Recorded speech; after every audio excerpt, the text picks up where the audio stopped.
Daripada sinilah tuan-tuan, ramai orang tak faham. Bukan saja yang belajar, yang mengajar, yang memimpin pun ramai tak faham. Pasal apa? Tidak dapat ilmu yang sebenar. Pertama sekali, perkara yang dikasyafkan ketika kita beramal bersuluk adalah terbagi kepada dua. Pertama, mukasyafah ilmiah, kasyaf ilmu. Yang kedua, mukasyafah suwariyah, kasyaf terpandang-pandang apa-apa kejadian. Yang kedua ini tidak dikehendaki di dalam ilmu tasawuf. Maknanya kalau kita suluk ketika-ketika nampak-nampak ni, dengar-dengar ni, ini tak pakai. Tapi itulah yang dok cerita, guru-guru tarekat ni dia tak faham. Apa saja yang terkasyaf, itu semuanya dikehendaki, itu semuanya baik. Memang susah Yang dikehendaki, tujuan kita bersuluk tadi, bermujahadah al-kasfi tadi, supaya Allah kasyafkan ilmu, tingkatkan ilmu. Ilmu apa? Tauhid. Supaya sampai ke tingkat mana? Ke tingkat ihsan. Karena pada masa itu kita difanakan oleh Allah. Bila difanakan, maka kita seolah-olah melihat Allah. Lepas itu ditingkatkan lagi oleh Allah, dikeluarkan dari fana kepada baqa' billah. Pada masa itulah kita akan terasa bahawa Allah sentiasa memantau diri kita. Allah sentiasa berserta dengan kita, sebagaimana yang Allah firmankan dalam Quran. Bismillahirrahmanirrahim. Wa huwa ma'akum aina ma kuntum. Allah itu serta kamu dimanapun kamu berada. Allah itu sangat hampir, fa'inni qarib, dan sebagainya. Jadi tuan-tuan, adabnya yang penting, kata Ibn Athaillah, ma aradat himmatus salikin an taqifa indama usifa laha illa wanadat hawatihul haqiqati ma tatlubu amamaka. Maksudnya himmah atau keazaman hati seseorang salik yang menjalani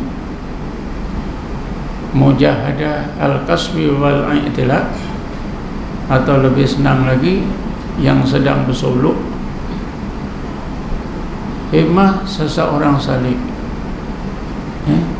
yang menjalani mujahadah al-kasbi wal i'tilaf, yang sedang bersuluk, tidak boleh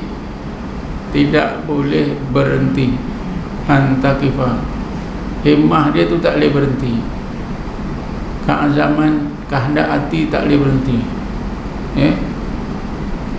Kehendak hati itu tak boleh berhenti dengan berpuas hati ketika dikasyafkan sesuatu oleh Allah Subhanahu wa ta'ala.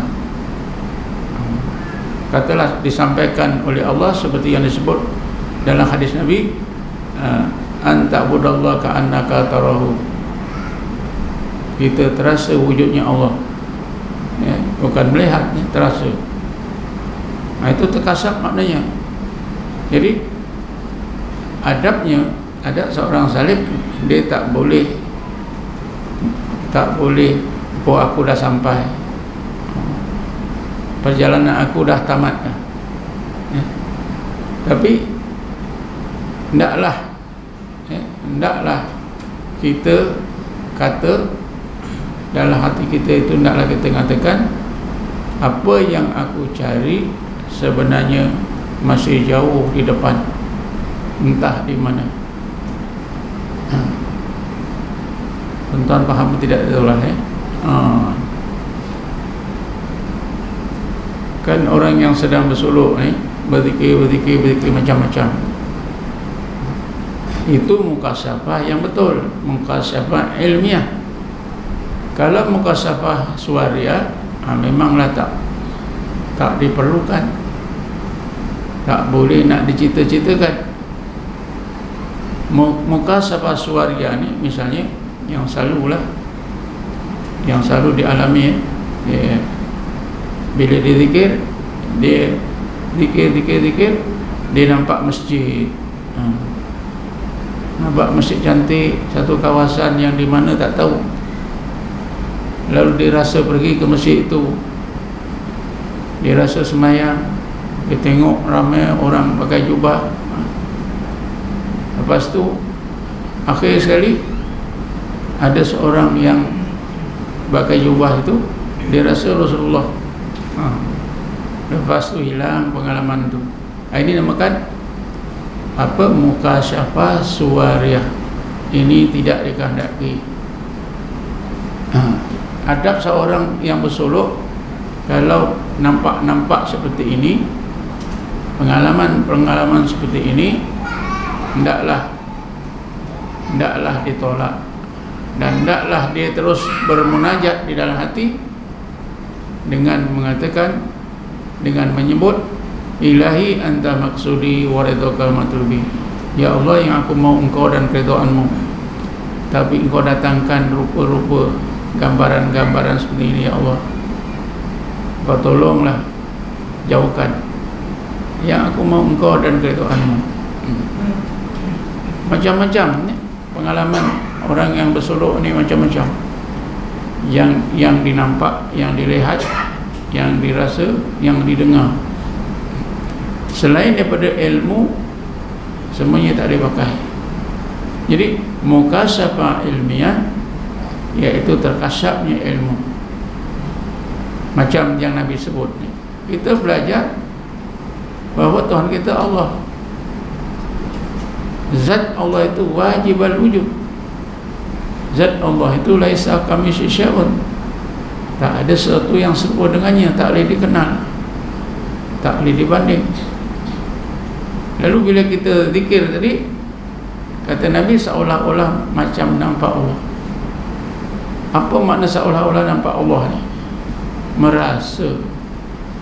Merasakan rohani kita, hati kita itu merasakan wujudnya Allah, bukan nampak.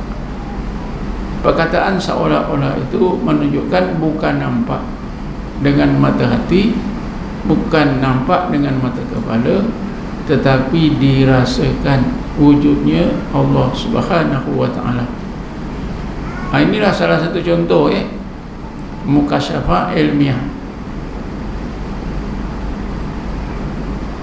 Ataupun